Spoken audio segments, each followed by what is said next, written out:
Hello, everybody, and welcome back. Today we are talking about the aims and results of policies, social policies.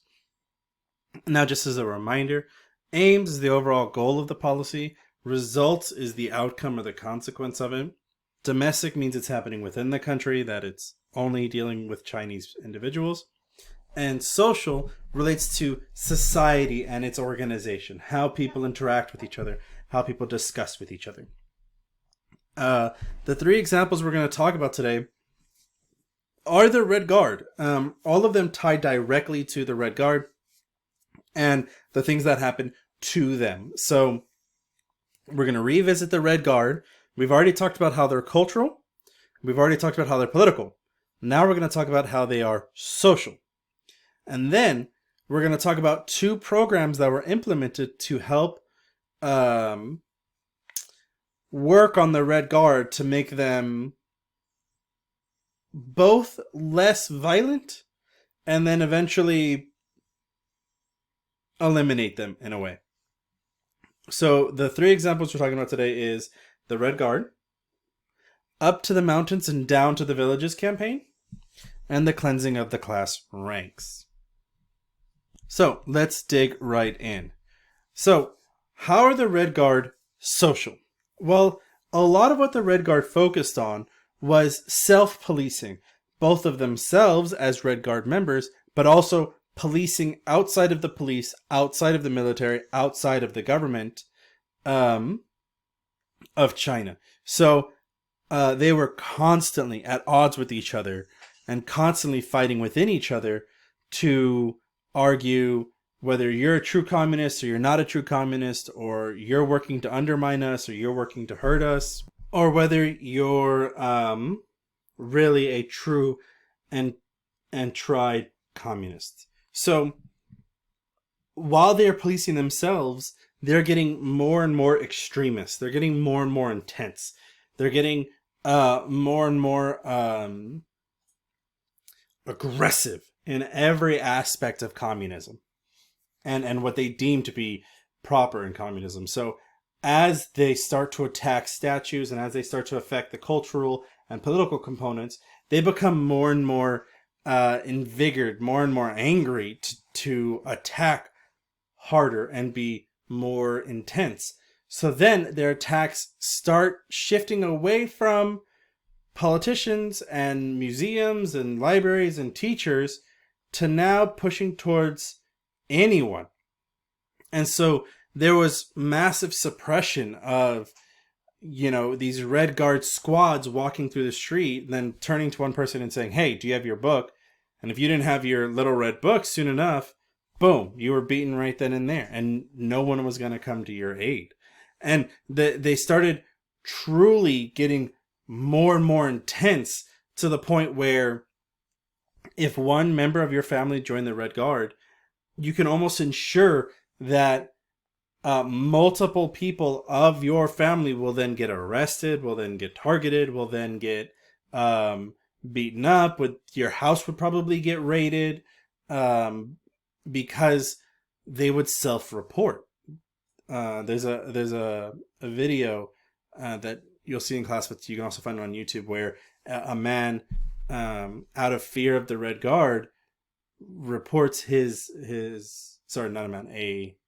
a man reports his wife, and his son and he take the Red Guard back to their house, at which point they take her outside, they beat her up, they cut her hair, they humiliate her, and then when she finally refuses to denounce Mao, they kill her right in front of them.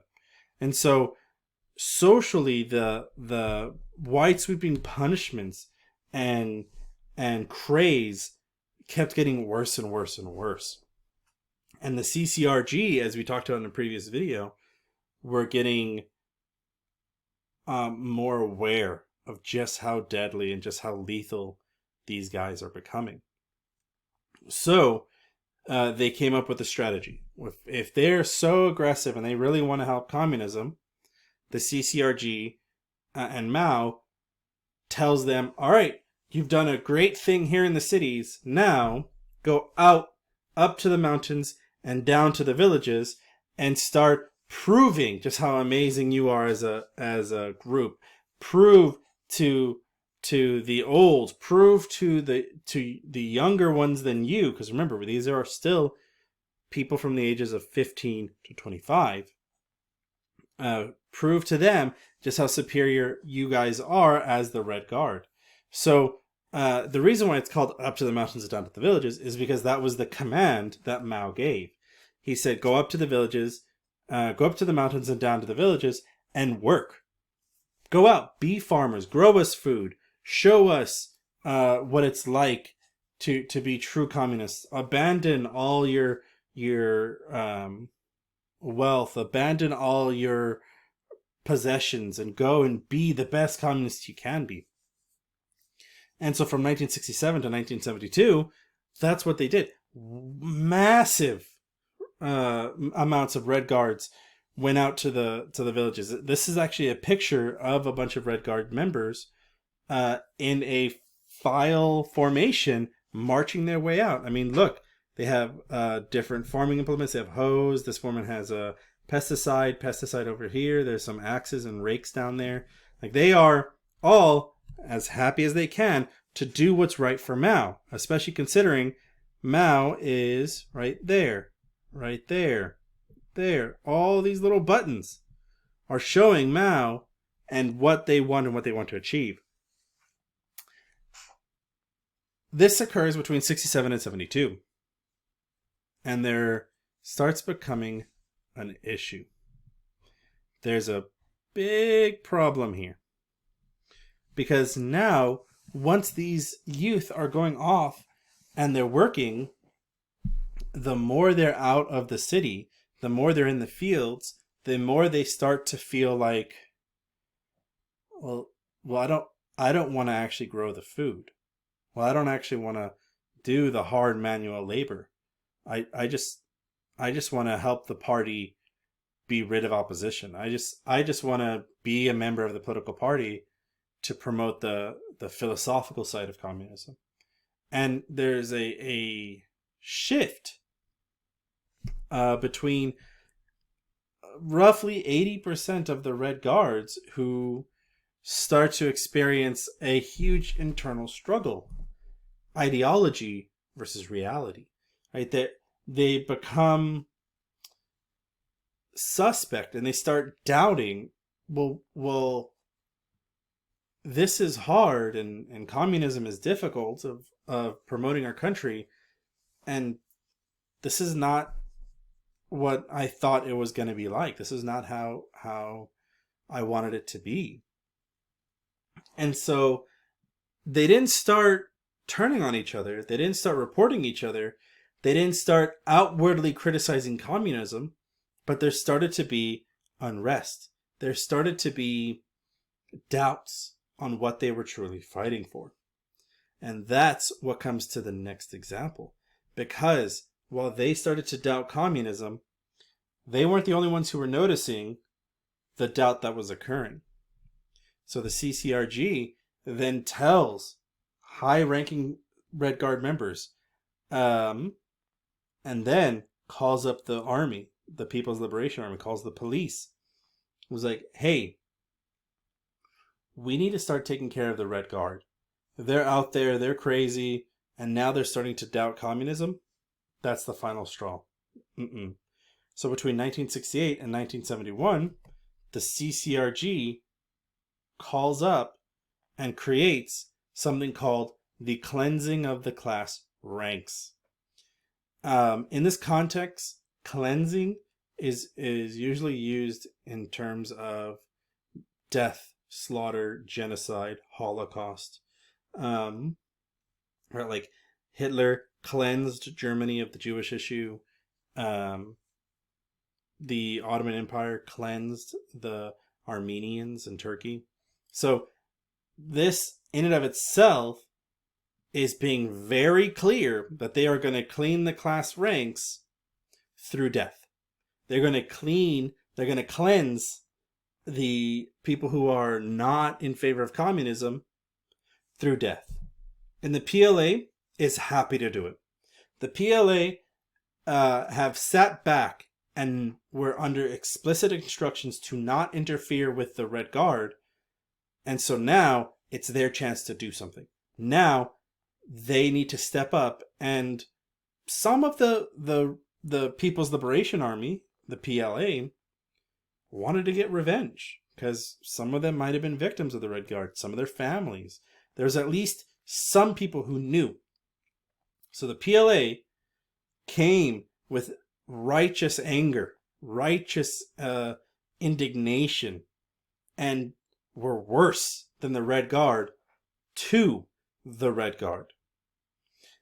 It's debated, but across China, there's between 500,000 to 1.5 million Red Guard youth who were arrested, beaten, and executed. There wasn't necessarily going to the camps or things like that. This came to straight up execution. A video in this picture here, you can see a Red Guard member under arrest by the PLA, who is essentially being humiliated right before being executed. So the Red Guard and everything that they've done culturally, politically, and socially, under the guide of Mao, under the CCRG's commands, are now met and betrayed by Mao and the CCRG to kill them. Because the whole idea is that no one can have more power than Mao and the CCRG. No one can have more than these people. Then, towards the end of the cleansing of the class ranks, the CCRG starts to suspect, well, if the Red Guard weren't protected, are we? And so the head member of the CCRG, Mao's right-hand man, Lin Bao, was made aware that he was going to be executed. So he tried to flee the country. And on his way out, his plane was shot down, and he was presumed dead as his plane crashed into the earth. The whole premise of the Cultural Revolution wasn't to better China. It was never to help China be a better, more advanced society. It was exclusively to make sure that Mao's legacy, that Mao's revolution, that Mao's action could never be undone. The amount of death that occurs because of all of these things is insurmountable. And truly Mao's legacy in China.